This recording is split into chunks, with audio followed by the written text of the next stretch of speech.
آج کی یہاں پر ان کی آمد کی ایک وجہ یہ بھی ہے کہ ایک آئینی ترمیم آنی ہے اور اس سے ہمیں مزید آگاہی کی ضرورت تھی، وہ بھی ہمیں دی ہے۔ اس کے ساتھ ساتھ ایم کیو ایم کے جو دیرینہ جد و جہد ہے، جس میں کہ آرٹیکل 140A پر عمل درآمد اور اس کے حوالے سے قانون سازی اور ہمارے لاپتہ ساتھی ہیں ان کی بازیابی اور اسی طرح کے بہت سارے ایشوز پر، جس میں کہ آئی پی پی میں ایم کیو ایم کا کردار اور اس کے حوالے سے ہمارے اقدامات اور پیش رفت پہ بات ہوئی ہے۔ تو میں درخواست کروں گا، آج کے وفد کی قیادت کر رہے ہیں جناب سیکریٹری جنرل پاکستان مسلم لیگ احسن اقبال صاحب سے، کہ آپ پلیز۔ بسم اللہ الرحمن الرحیم۔ جناب محترم خالد مقبول صدیقی صاحب اور ایم کیو ایم کی رابطہ کمیٹی کے معزز اراکین، میرے لیے بڑی یہ اعزاز کی بات ہے کہ وزیر اعظم صاحب نے اعظم نذیر طارڑ صاحب اور رانا ثناء اللہ صاحب کے ساتھ مجھے بھیجا کہ ہم ایم کیو ایم کی مرکزی قیادت کو ملک کی صورتحال کے بارے میں تبادلہ خیال کرنے کے ساتھ ساتھ جو مجوزہ آئینی ترمیمی پیکج ہے اس کے بارے میں بھی آگاہ کریں اور ان سے اس پیکج کے لیے حمایت کے لیے بھی درخواست کریں۔ جیسا کہ آپ سب جانتے ہیں کہ پاکستان مسلم لیگ نون اور ایم کیو ایم نے 16 ماہ کی جو حکومت اپریل 2022 میں قائم ہوئی تھی، اس کے اندر پاکستان کو اس معاشی دیوالیہ پن سے بچانے کے لیے جس پر پی ٹی آئی کی حکومت ملک کو پہنچا چکی تھی، اس سے نکالنے کے لیے بہت محنت کے ساتھ کام کیا اور ان 16 ماہ کے دوران ایم کیو ایم ہماری حلیف جماعت کی حیثیت میں پاکستان کی معاشی بحالی کے عمل میں بھرپور طریقے سے شریک رہی۔ اسی طرح گزشتہ انتخابات کے بعد حکومت سازی کے مرحلے میں بھی ایم کیو ایم ہمارے ساتھ شریک ہوئی، اسی انڈرسٹینڈنگ کی بنیاد پر کہ جو 8 فروری کے انتخابات سے پہلے ہم نے ملک کے مسائل کے حوالے سے دونوں جماعتوں نے جو اتفاق رائے کیا تھا، اس بنیاد پر ہم ملے اور اس کولیشن گورنمنٹ میں، جس میں پاکستان پیپلز پارٹی بھی ہمارے ساتھ شریک ہے، ایم کیو ایم نے ہمارے ساتھ مل کر صف اول میں اپنا کردار ادا کیا، حکومت کی بھرپور حمایت کی ہر لحاظ سے، جس کی وجہ سے ہم ملک کی معیشت کو ٹرن اراؤنڈ کرنے میں کامیاب ہوئے ہیں۔ ایم کیو ایم کی قیادت ہماری مسلسل تمام معاشی مسائل میں مسلسل اپنی تجاویز کے ذریعے معاونت بھی کرتی رہی، رہنمائی بھی کرتی رہی، اور خاص طور پہ جو بجلی کا بحران تھا، اس حوالے سے بھی ایم کیو ایم کی جماعت نے وزیر اعظم صاحب کے ساتھ مسلسل آئی پی پیز کے مسئلے کو حل کرنے کے لیے اپنی تجاویز دیں اور اپنی جو عوام کے مسائل کے حوالے سے جو ان کے تحفظات تھے وہ بھی پہنچاتے رہے، اور ہم الحمدللہ مل کر آئی پی پیز کے مسئلے کو حل کرنے میں کامیاب ہوئے، جس میں ان کی ہم شراکت اور معاونت کا بھی شکریہ ادا کرتے ہیں۔ اسی طرح پاکستان میں جو مجوزہ آئینی ترمیمی پیکج ہے، میں سمجھتا ہوں کہ کوئی بھی جمہوریت پسند اس سے اختلاف نہیں کر سکتا۔ اگر ہم پاکستان کی تاریخ پہ نظر ڈالیں تو پاکستان کی جمہوری عمل کو 58(2)B کے ذریعے بار بار ضرب لگائی گئی، اور پھر ایک وقت آیا کہ اس آرٹیکل 58(2)B کے ناجائز استعمال کی وجہ سے جو ملک میں سیاسی عدم استحکام پیدا ہوتا تھا، اس نے ایک پولیٹیکل کنسنسس پیدا کیا، جس سے اس راستے کا دروازہ ہمیشہ کے لیے بند کر دیا گیا۔ لیکن پھر ہم نے یہ دیکھا کہ آئین سے آرٹیکل 58(2)B جو نکلا، تو پھر ایک عدالتی 58(2)B آرٹیکل کا دروازہ کھول دیا گیا، اور پھر عدالت کے فیصلوں سے پاکستان کے منتخب وزیر اعظم کو نااہل کرنے کا سلسلہ شروع ہوا۔ اور ہماری جماعت نے وزیر اعظم نواز شریف صاحب کی ایک غیر قانونی غیر آئینی نااہلی کی سزا کاٹی، جس کی سزا صرف ہمیں نہیں ملی بلکہ 24 کروڑ عوام کو ملی کہ جن سے وہ ترقی کا سفر، پاکستان سے سی پیک کا سفر چھین لیا گیا. اور پھر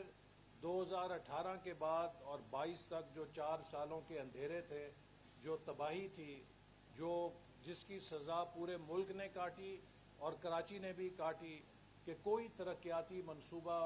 جس کا ذکر کیا جا سکے نہ شروع کیا گیا، نہ کسی ملک کے معاشی پرابلم کو حل کرنے کے لیے کوئی ٹھوس قدم اٹھایا گیا. تو وہ ایک بہت بڑا حادثہ تھا جو ملک نے سہا. پھر ہم نے دیکھا کہ جب پنجاب کے اندر پی ٹی آئی کی حکومت ہٹی اور حمزہ شہباز شریف کی حکومت آئی، تو چند ججز نے سیاسی بنیادوں پر عدالتی اختیار کا ناجائز استعمال کر کے پاکستان کے آئین کو ری رائٹ کر دیا اور ایک ایسا فیصلہ دیا جو آئین میں تحریف کے مترادف تھا. تو جو کام پارلیمنٹ کا ہے کہ پارلیمنٹ آئین کو تبدیل کر سکتی ہے، وہ کسی عدالتی فیصلے سے نہیں ہو سکتا. اور ابھی آپ نے دیکھا کہ بالآخر سپریم کورٹ نے ریویو پٹیشن کے اندر اس غلطی کی تصحیح کی ہے. اسی طرح ہم نے ریزرو سیٹس کے اوپر بھی دیکھا کہ چھٹی کے دن عجلت میں ایک فیصلہ جاری کیا گیا اور پی ٹی آئی کے ایک رکن نے برملا ٹی وی کے پروگرام میں اس بات کا اعتراف کیا، میرے ساتھ وہ شریک تھے، انہوں نے کہا کہ عدالت نے پارلیمنٹ سے آئینی ترمیم کا حق لیا ہے تاکہ یہ پارلیمنٹ کوئی آئینی ترمیم نہ کر سکے. تو اس طرح کے پولیٹیکلی موٹیویٹڈ فیصلے جو ہیں وہ ملک کی استحکام کے ساتھ اور معیشت کے ساتھ ایک تباہی کا نقشہ بناتے رہے ہیں. تو اب ایک پھر پولیٹیکل کنسنسس ایمرج کر رہا ہے کہ ہم اپنی عدلیہ کو کسی بھی سیاسی تنازع سے بالا تر رکھنا چاہتے ہیں اور ہم نہیں چاہتے کہ پاکستان کی عدلیہ پہ کوئی انگلی اٹھے کہ ان کے پولیٹیکلی موٹیویٹڈ فیصلے ہیں. اور اس کے لیے 2006 میں ایک فیصلہ ہوا تھا میثاق جمہوریت میں، اور اس کے بعد پاکستان کی اس وقت کی تمام جمہوری قیادت نے، جس میں پی ٹی آئی بھی شریک تھی، اس میثاق جمہوریت کی بعد میں توثیق کی تھی. تو لہٰذا آئینی عدالت کے قیام کی توثیق پاکستان کی براڈ پولیٹیکل کنسنسس کے ساتھ موجود ہے. جب سی او ڈی کو انڈورس کیا تھا اپوزیشن پارٹیز کے اجلاس میں لندن کے اندر جو منعقد ہوا تھا، تو اسی کی روشنی میں اب آئینی کورٹ کے قیام کے آئینی ترمیمی بل پر ہم نے مشاورت کا سلسلہ شروع کیا. ایک طرف پارلیمنٹ کے اندر کیا اور دوسری طرف اپنی تمام حلیف جماعتوں اور اپوزیشن جماعتوں کے ساتھ مل کر کیا. اور میں آپ کو یہ بتانا چاہتا ہوں، یہ فرق ہوتا ہے جمہوری طرز سیاست کا اور فسطائی طرز سیاست کا. جب فیٹف کے اوپر قانون سازی ہونی تھی تو ایک ہی دن میں اپوزیشن کے تمام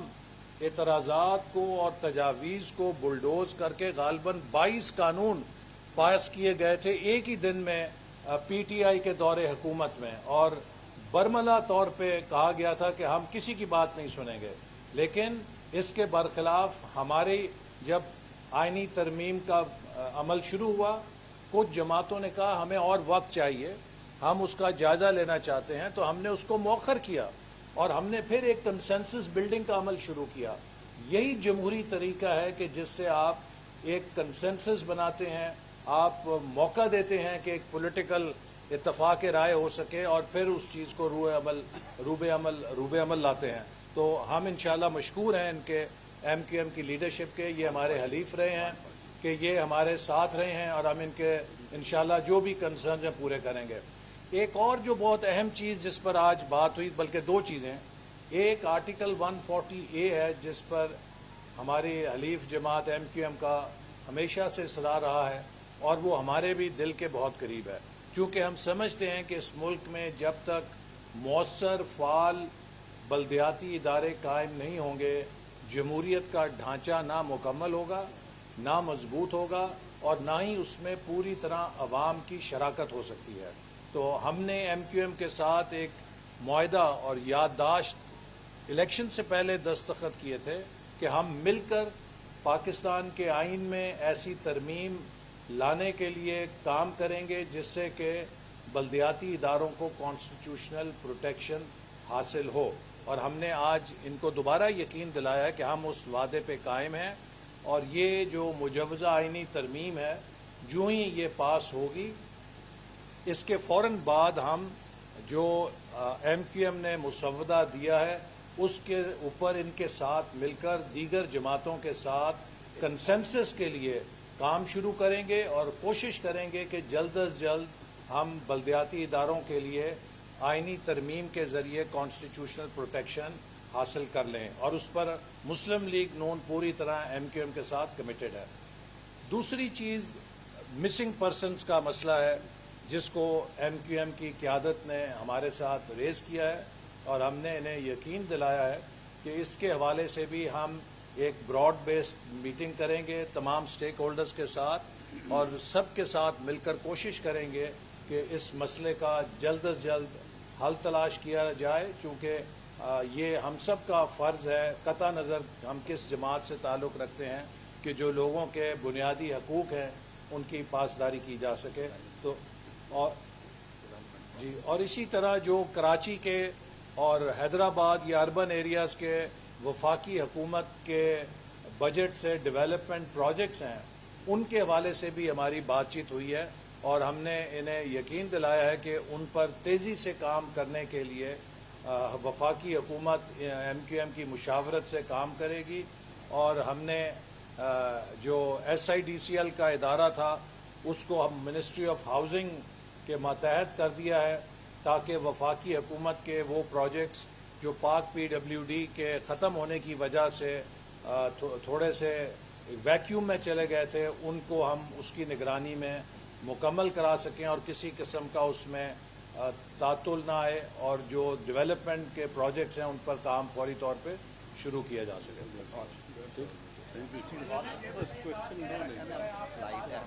ہاں جی ایک دو سوال ہے جی.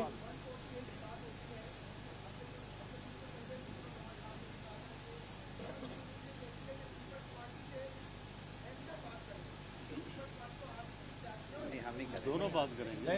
نہیں جیسے میں نے کہا کہ اس پر ہم کمیٹڈ ہیں اور میں نے بھی آپ کے سامنے کہا کہ ہم ایم کیو ایم کے ساتھ مل کر پاکستان کی تمام پارٹیز کے ساتھ بات کر کے ایک براڈ بیسڈ کنسنسس بنائیں گے. چونکہ یہ چیز ایک کسی بھی ڈیموکریٹ کے لیے آرٹیکل آف فیتھ ہے کہ جب تک 3 ٹیئر سٹرکچر جو کہ ہمارا آئین ڈیفائن کرتا ہے وہ مضبوط نہیں ہوگا پاکستان میں جمہوریت بھی مضبوط نہیں ہوگی. سوال یہ ہے کہ ایم کیو ایم نے جب تحریک عدم اعتماد ہوئی تھی آپ کا ساتھ دیا تھا, نتائج جو ملنے چاہیے تھے کراچی کو وہ نہیں ملے. اس دفعہ بھی آپ کا ساتھ ایم کیو ایم دے رہی ہے لیکن نتائج نہیں ہیں. مینڈیٹ کو ایم کیو ایم کے تسلیم کریں کیونکہ اگر آپ ایم کیو ایم کے مینڈیٹ پہ انگلی اٹھائیں گے تو پنجاب میں آپ کے مینڈیٹ پہ بھی انگلی اٹھے گی. تو بہتر یہ ہے کہ ان کو کراچی کے حوالے سے جو ہے نا ان کو ریلیف دیں. کراچی کھنڈارات میں تبدیل ہو گیا اور آپ کچھ نہیں کر رہے ہیں. پہلی بات یہ ہے کہ ہم ایم کیو ایم کے مینڈیٹ کا آپ کو کس نے کا احترام نہیں کرتے. ہم تو بھرپور احترام کرتے ہیں اور اسی لیے ہمارے یہ حلیف ہیں اور ہمارے بہت قابل قدر حلیف ہیں. تو اس میں کوئی ایسی بات نہیں کہ ایم کیو ایم کے مینڈیٹ کا احترام نہیں کیا جاتا. جہاں تک کراچی کا مسئلہ ہے, دیکھیے ہماری جب وفاقی حکومت 13 سے 18 میں تھی تب بھی ہم نے کراچی کے لیے جو میگا انفراسٹرکچر پروجیکٹس ہیں وہ وفاقی حکومت نے نواز شریف صاحب کی قیادت میں شروع کی ہے. کراچی کا پہلا میس ٹرانزٹ کا پروجیکٹ جو گرین لائن تھا 25 ارب روپے کی لاگت سے وہ مسلم لیگ نون کی حکومت نے بنایا. جبکہ پنجاب میں جتنے میس ٹرانزٹ کے پروجیکٹس ہیں چاہے اورنج لائن ہے چاہے میٹرو بسز ہیں وہ پنجاب کی صوبائی حکومت نے بنائے. اگر وفاقی حکومت نے کوئی 1 روپیہ کسی صوبے میں میس ٹرانزٹ کے لیے لگایا تو وہ کراچی میں لگایا. اسی طرح جو K4 کا منصوبہ ہے اس کو بھی وفاقی حکومت نے 2013-18 میں اس کے لیے 12.5 ارب روپیہ ہم نے اپنے حصے کے ادا کیے. لیکن بعد ازاں اس کو پھر سکوپ بڑھا دیا گیا اور اب بھی اس کو پوری طرح وفاقی حکومت 100% لے کر اس پر وسائل دے رہی ہے اور تیزی کے ساتھ وابڈا کو وہ پرائم منسٹر نے ہدایت کی ہے کہ K4 کے پروجیکٹ کو جو پاکستان کے سب سے بڑے شہر کی بیسک نیڈ ہے پانی کی، وہ پوری 100% وفاقی حکومت اپنے فنڈ سے مکمل کر رہی ہے. تو اس لیے وفاقی حکومت نے جو یونیورسٹیز کے پروجیکٹس ہیں، حیدرآباد میں یونیورسٹی بنانے کا پروجیکٹ تھا، اسی طرح اور جو ایجوکیشنل پروجیکٹس ہیں ان کے لیے بھی فنڈ جاری کیے ہیں. اور ہم MQM کی قیادت کے ساتھ مل کر ایک اربن پیکیج کراچی کا اس میں بھی کام کر رہے ہیں. اس سے جس حد تک وفاقی حکومت کا دائرہ اختیار ہے وہ کام کرے گا. لیکن 18ویں ترمیم کے بعد اب 60% وسائل صوبائی حکومتوں کو منتقل ہو گئے ہیں. تو یقیناً وفاقی حکومت کسی بھی صوبے میں جو صوبائی ترقی کا بجٹ ہے اس کا متبادل نہیں ہو سکتی. اور اس کے لیے بھی ہم انشاءاللہ تعالی جو MQM کے تحفظات ہیں کراچی کے ڈیولپمنٹ کے لحاظ سے، وہ ہمارے جو حلیف جماعت ہے پاکستان پیپلز پارٹی، ان کے ساتھ بیٹھ کر کوشش کریں گے کہ ایک بہتر ورکنگ ارینجمنٹ ہو جس سے کہ کراچی کے ترقی کے عمل کو بھی مزید تیز کیا جائے. بہت بہت شکریہ. Thank you. Last question.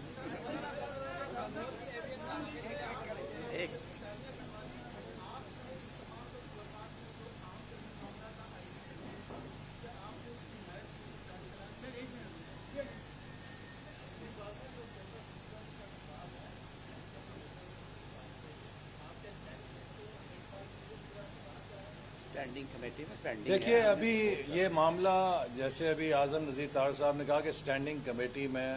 Pending ہے، ابھی تک اس پہ کوئی حتمی فیصلہ نہیں ہوا. لیکن جو مجوزہ آئینی ترمیم ہے، چونکہ MQM ہماری حلیف جماعت ہے، ہم نے ان کو اچھی طرح اس کے جو فوائد ہیں اور اس کی ضرورت ہے اور ملک کی جمہوریت اور عدالت کے نظام کو مضبوط کرنے کے لیے جو اس کا رول ہے اس کے بارے میں اپنے موقف سے آگاہ کیا. اور ہمیں امید ہے کہ ان کی قیادت اس کے بارے میں یقیناً مثبت فیصلہ کرے گی انشاءاللہ. کوٹا بھی ایجنڈے پہ نہیں. Thank you.